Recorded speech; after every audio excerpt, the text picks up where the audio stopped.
Hi Megan, how are you? I've got the recipe you asked for. I'm so glad you like the spaghetti bolognese dish I cooked on Friday. It's my favorite. It's not that hard to cook. First, you need 500 grams of beef, an onion, a carrot, a stalk of celery, some Parmesan cheese, 2 tomatoes, and a packet of spaghetti.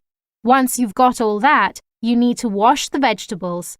Chop up the onion, carrot, and celery finely.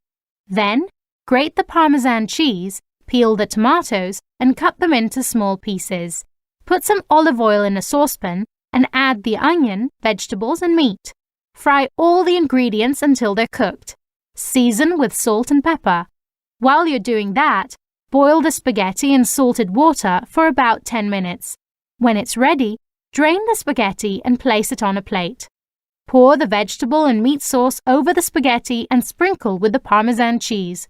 You can change some of the ingredients if you want. For example, you can add mushrooms and herbs. Write back and tell me what you think.